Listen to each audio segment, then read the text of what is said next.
कौमी इक्तिसादी काउंसिल ने आइंदा माली साल के माशी अहदाफ की मंजूरी दे दी। वजीर आजम शहबाज शरीफ के जेर सदारत इजलास में विफाकी वज़रा, चारों वज़राए आला की शिरकत। जराये के मुताबिक काउंसिल ने तरक्याती प्लान की भी मंजूरी दी। 1000 अरब रुपए का विफाकी तरक्याती बजट भी मंजूर। 4.2% GDP ग्रोथ की भी मंजूरी। बलूचिस्तान में N25 के लिए बजट में कटौती। 120 अरब के बजाय 100 अरब रुपए का पैकेज मंजूर। बरामदात का हदफ 35 अरब डॉलर मुकर्रर करने की मंजूरी। इजलास में कौमी तरक्याती प्लान PSDP मैक्रो इकोनॉमिक अहदाफ का जायजा लिया गया।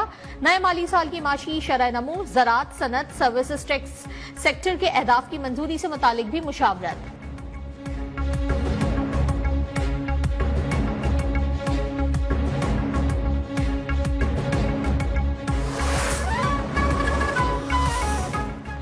माली साल 2025-26 के विफाकी बजट का मजमूई हजम 17,500 अरब रुपए मुकर्रर किए जाने का इम्कान।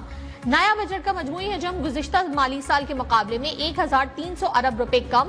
दिफाई तरक्याती बजट अखराजात और सूद अदायगियों के तखमीने भी फाइनल। FBR का टैक्स हदफ 14,100 अरब रुपए मुख्तस किया जाएगा। सूद कीमत में अदायगियों के लिए लगभग 9,000 अरब रुपए का तखमीना लगाया। सब्सिडी कीमत में 1,400 अरब मुख्तस किए जाने का इम्कान।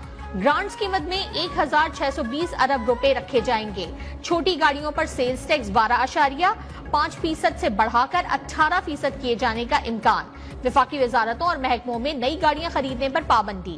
IMF की किफायत शुमारी इकदाम पर सख्ती से अमल दरामद की हिदायत।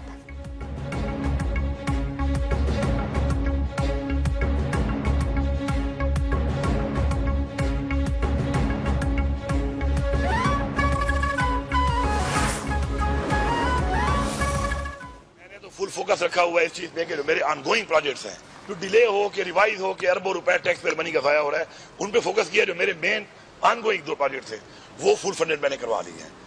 नई स्कीमों में चूंकि हमारा एक CRBC है, वो हमारा जॉइंट वेंचर है फेडरल गवर्नमेंट का और प्रोविंशियल गवर्नमेंट का। उसके ऊपर भी आपको पता है कि वापडा ने टेंडर्स भी लगा लिए और हमने भी लैंड एक्विजिशन के लिए पैसा दे दिया है। आज के इजलास में बजट के हवाले से गौर किया गया। हर सूबे ने और विफाक ने अपने मफादात के मुताबिक बजट बनाना है। वजीर आला खैबर पख्तूनख्वा अली अमीन गंडापुर ने कहा कि खैबर पख्तूनख्वा को हुकूक मिलने के बाद विफाक और सूबे दोनों को फायदा होगा। अगस्त में NFC अवार्ड के लिए इजलास बुलाने का फैसला हुआ है।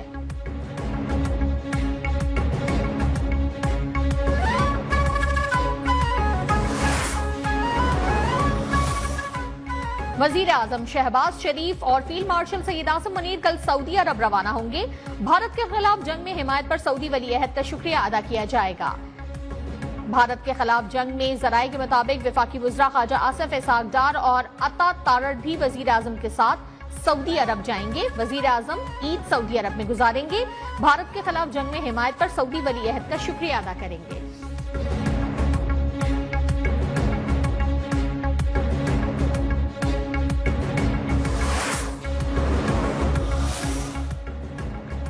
भारतीय जारियत दुनिया के सामने बेनकाब करने का मिशन। पाकिस्तानी वफ्द का दौरा न्यूयॉर्क मुकम्मल। वफ्द वॉशिंगटन पहुंच गया। बिलावल भुट्टो समेत पाकिस्तान का 9 रुकनी सिफारती वफ्द 6 जून तक वॉशिंगटन में कयाम करेगा। अमरीकी हुक्काम और थिंक टैंक के सामने पाकिस्तान का मुकदमा पेश करेगा। बिलावल भुट्टो मीडिया के नुमाइंदों से भी बातचीत करेंगे। भारतीय आबी जारियत और इश्तियाल अंगेजी से अमरीकी हुक्काम को आगाह किया जाएगा।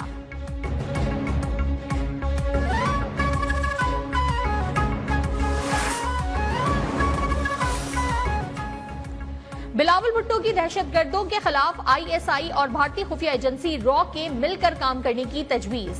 न्यूयॉर्क में अक़वाम मुत्तहिदा के हेडक्वार्टर्स में प्रेस कॉन्फ्रेंस में कहा, ISI और रॉ मिलकर दहशतगर्दों के खिलाफ काम करें तो दोनों मुल्कों में दहशतगर्दी में नुमायां कमी आ सकती है।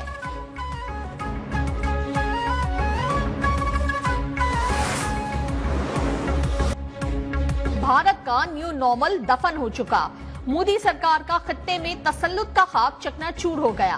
पाकिस्तान की सिफारती कामयाबी पर भारत में सफे मातम बिछी है। नायब वजीर आजम इसहाक डार की प्रेस कॉन्फ्रेंस। कहा, दुनिया को बता दिया कि जंग नहीं चाहते, लेकिन जारियत का मुंह तोड़ जवाब दिया जाएगा। पूरी दुनिया पाकिस्तान का मौकिफ तस्लीम कर रही है। पाकिस्तान की दरखास्त पर चीन CPEC की काबुल तक तौसी पर रजामंद हो गया। पेशावर तक काबुल हाईवे की तामीर पर भी इत्तेफाक हो चुका।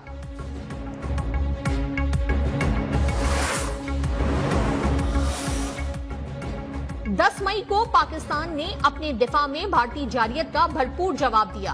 दुश्मन ने दोबारा जारियत की तो इससे बड़ा सरप्राइज मिलेगा। वजीर आजम शहबाज शरीफ की बेलारूस के वजीर दिफा लेफ्टिनेंट जनरल विक्टर खरीमेन से मुलाकात में गुफ्तगू। कहा, जनूबी एशिया में अमन और इस्तेहकाम के ख्वाहां हैं, लेकिन भारत ऐसा नहीं चाहता।